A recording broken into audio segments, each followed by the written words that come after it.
Anthony Davis gets traded to the Washington Wizards.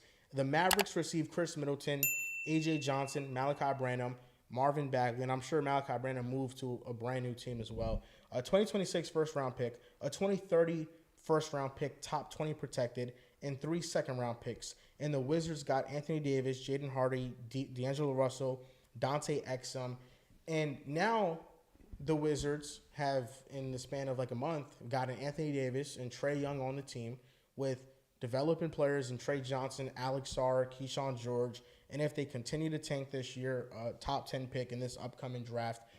But if they don't, then, I mean, the Knicks are very happy because they have the pick if it is not within a certain protection. Well, so. AD's probably going to miss a chunk of the end of the year. Not all. Trae Young, they're probably going to keep him out for a while. And the Wizards are ass. So there is no getting back into the race. They will have a top 5, top 7 pick. But first of all, very shocking news. Very came out the blue with it. Didn't know Washington was super interested in Anthony Davis. It was awesome. Yeah, this feels Wish like you were here with a us. damaged goods package. I tweeted that because I feel like, Anthony Davis, we know when he's on the court, he's a top 15 player in basketball, top 15, top 20, whatever it is, however we feel about it.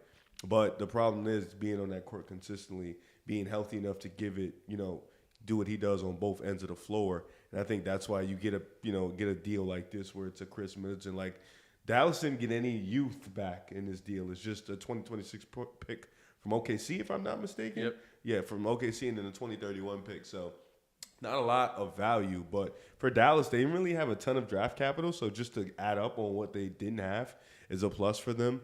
Anthony Davis played, 15, 20 games for this team. He barely suited up for this. And this just goes all back to you should have never traded for Luka. This is just going to keep going back to that because it starts from that. But as for Washington, what are you building? I think that's the question of the day. You have Trae Young, who's a little bit of damaged goods too. You've essentially got him for nothing. He's going to be He's going to be on his last year of his deal next season. And then you got guys like Keyshawn George and Sarr, who's been playing really well this year, improving in their game. And then you got guys like Trey Johnson, who you just drafted, last offseason. And then you're probably going to bring in another guy, whether it's 1, 2, or 3. You're probably going to bring in DP or AJ or whoever it's going to be. So you're going to have a top 5 pick coming in, along with vets like AD, and then you have Trae Young, and then you have your 3 young guys. And you still have Bilal Coulibaly. So you still have this roster that, is young, is youthful, bringing in another guy, and then you have AD and Trae Young. People look at the East, and it's always some type of, parity going on, whether it was Indiana making the finals, whether it was New York coming back from Boston and, being in the ECF, whether it was a team like Orlando getting into playoffs. It's always, and now Detroit right now being the number 1 seed in the East. There's always something. And I think Washington is looking like why that can't be us, and why shouldn't we make these moves for guys like Trae Young and AD, which they didn't really send off nothing.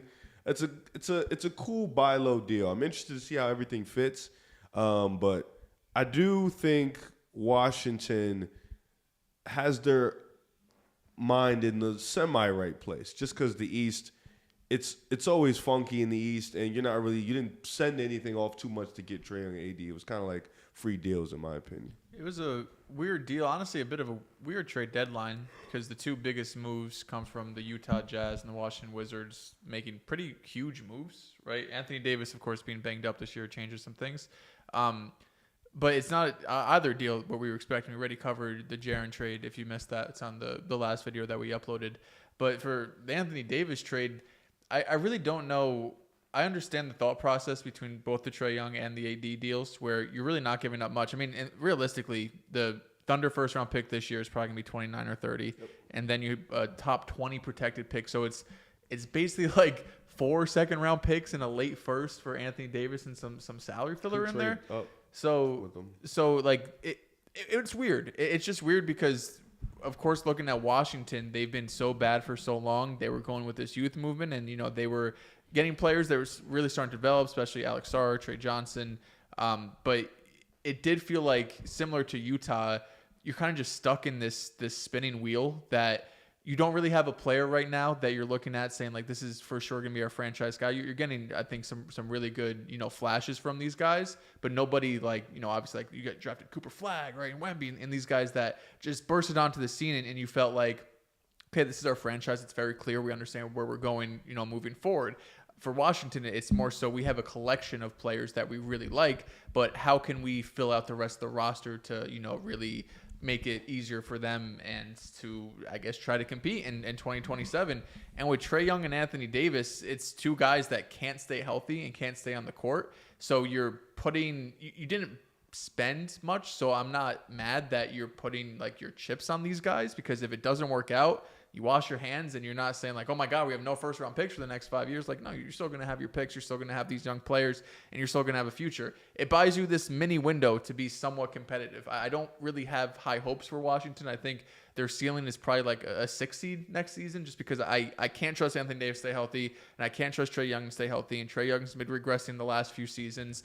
And then you have a bunch of young players who are going to have to get used to playing with two guys who are going to have the ball in their hands 80% of the game. So it was a surprising move, but for the price that you paid, I think it's fair. Anthony Davis, when he's on the court, if you could get him to play, 55 games in the regular season and he could be healthy for the playoffs, it's a huge upgrade from what Washington fans have been dealing with over the last few years, where it's just been you're one of the worst teams in basketball. Nobody's really talking about you. You're not even making the play in. You're not really sniffing the play in. So to be able to get two stars, quote unquote, in Trae Young and Anthony Davis, I think it's a step just to show your fans and the NBA that we're looking to be competitive next year as these young players grow.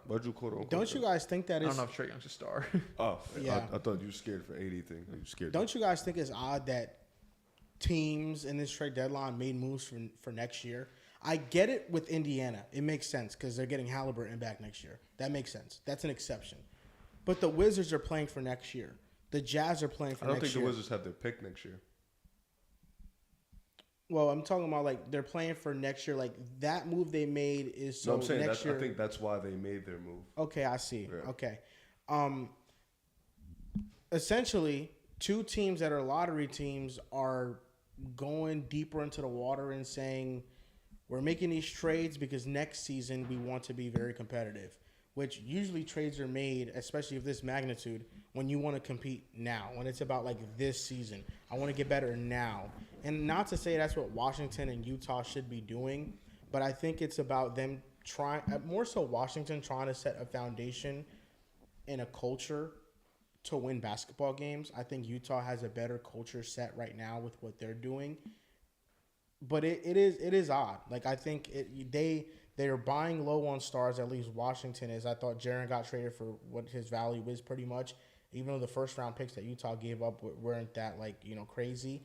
But they're buying low on stars, and they're saying, hey, next year we think that we can make a run of some sorts, whether it's the playoffs or a plan, whatever. But I just don't know what it gets you, and that's the oddest part of it all. I just don't think that it is a necessary move for teams that are in this stage of the rebuild. I think a big reason why they're doing that is because of this NBA draft.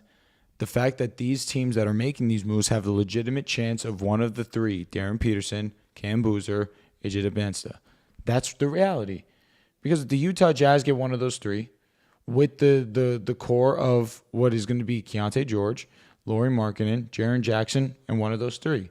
You look at the Washington Wizards, the core of Trae Young, Anthony Davis, Alex Sarr, Keyshawn George, and one of the three. I see the logic. The Pacers as well. They made a move that we'll talk about in a little bit, but the protection is 1 through 4. They did that on purpose. They love the 4 top prospects, and of course we acknowledge the top 3 being what could be franchise-altering players. These aren't teams that are competing for right now. We know that. They know that their roster is not good enough to compete. They're going to continue to be one of these bottom barrel teams, but with a game-changing player in this draft, in one of the 3 that I mentioned, things could look a lot different. Now, I could be in the minority, but I see the vision in the Washington Wizards. Trae Young's weakness has always been defense, and Atlanta has tried their absolute best to put a great defensive core around him. And last year, they succeeded to a certain extent, but they never really had the consistent guard play, you could argue guard play, but consistent play at the big position as well. The Wizards have Sarr, who's one of the better rim protectors, one of the better anchors, and you just added Anthony Davis to now solidify arguably the best defensive front court when healthy. And you guys are right. This isn't a duo that you can trust to stay on the court. But again, the the risk to reward is so great that who cares? They got 2 great players when they are healthy for essentially 1 first-round pick. What's the reward? The reward is a healthy Anthony Davis with Alex Sarr to put together one of the better defenses, and the ceiling of next season getting one of these top 3 players. You know, of course, if you're a Wizards fan, you're hoping for that because you've been. I mean, he did get Sarr, which was fortunate because the Hawks shacked a fool and drafted Zachary Richachier. 100%. The Wizards got blessed in that regard. I agree with you.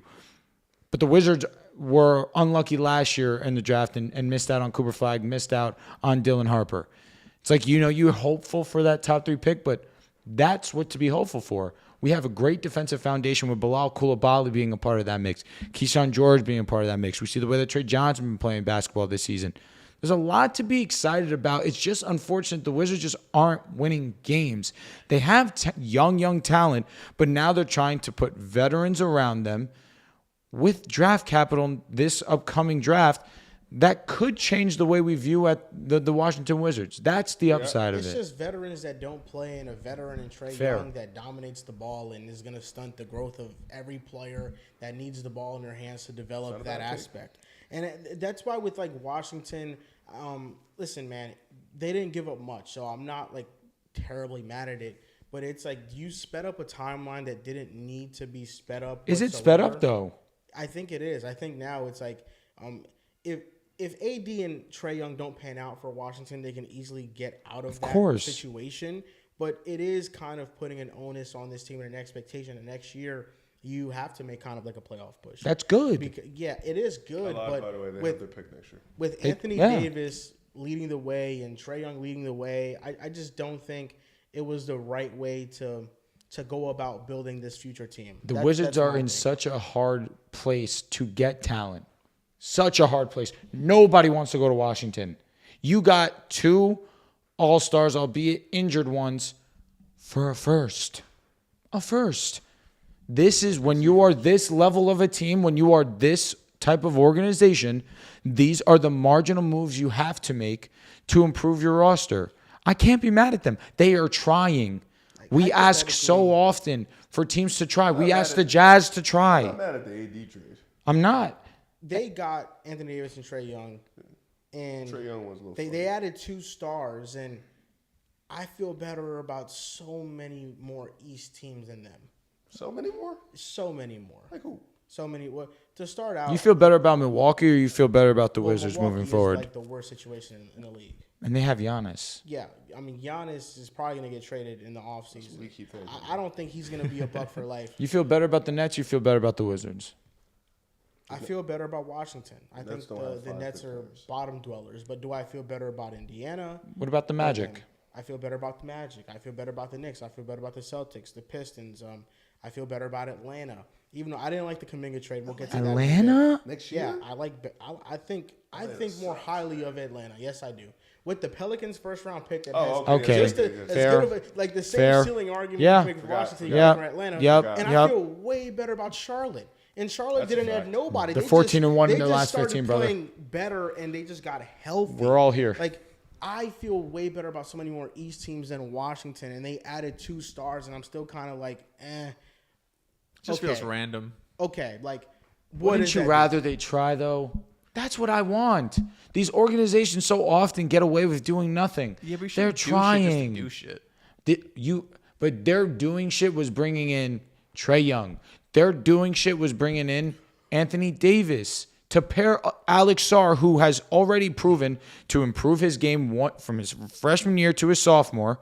And defensively, we already know the tools that he has. Maybe I'm just so far removed from getting excited about those two Anthony players. Davis, I get it. I I'm get so- where your head's at. I'm so far removed from being excited about Trae Young, and I'm far removed about being excited about Anthony Davis because when this Luka trade happened last year, we were here like, man, Dallas looks awesome. They're gonna have Kyrie and AD, and they're gonna be healthy. And AD gets hurt in the first game. It's unfortunate because I know he's labeled an injury-prone player, but he's played a great amount of percent of games Like, over if these you It's last. the Dallas. He's just. It's the he hasn't Dallas, been able to agreed. stay Dude, healthy. he was on Dallas. Cooper Flagg was the first pick, and he's playing at an elite level. And Dallas was like, We don't want AD. Get him out of here. That was kind of stupid of them. You think don't so? think I think the Mavericks are losers in I this. don't think they'll I get a don't better know. deal. I think that the Mavericks made themselves a little bit worse this year, and that's a good thing because they don't have their They picks. sold the lowest future. possible on AD as I don't think there well. was a better deal for him. I agree for right now. Don't sell him right now. I Miss mean, like right a now, month. what is the deal going to be? Can you let him play when he comes back to play up his value? You can't get let hurt you again. can't let him play up his value when he might not play. Okay, but that's